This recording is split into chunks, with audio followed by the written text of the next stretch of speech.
মা যদি বেশ্যাও হয়, আর কিছু বলার নাই আমার, মা যদি বেশ্যাও হয় ওই মায়ের পায়ের নিচে আমাদের জান্নাত। আর কিছু বলার নাই, আর কিছু বলার নাই। এখানে ওই মাকে শ্রদ্ধা যদি না করেন, টোটাল হিসাব। বাবাকে যদি মূল্যায়ন না করেন, এবার আপনি বলবেন যে আমি করব না, সেটা আপনার গাট্টারামি। আপনার গাট্টারামির কারণে আল্লাহর নিয়ম পাল্টাই নাই, পাল্টাবেও না। ওহি হোগা जो मंजूर खुदा होगा। जोर से कहो ना यार সুবহানাল্লাহ।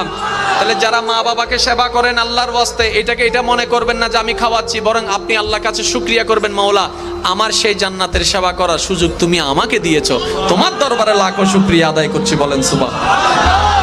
মা বাবাকে কখনো বর্ণনা করা যাবে? মা বাবাকে কখনো হেয় চোখে দেখা যাবে? এবার মা বুড়ি হচ্ছে, কাশবে তো? বুড়ি হলে কাশবে না? কথা বলেন না।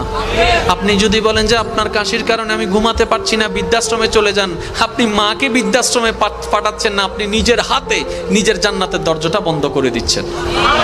আল্লাহর ওয়াস্তে জিনিসগুলো একটু মাইন্ডে রাখার চেষ্টা করবেন, বোঝার চেষ্টা করবেন। আল্লাহ আমাদের সবাইকে বোঝার তৌফিক দান করুন।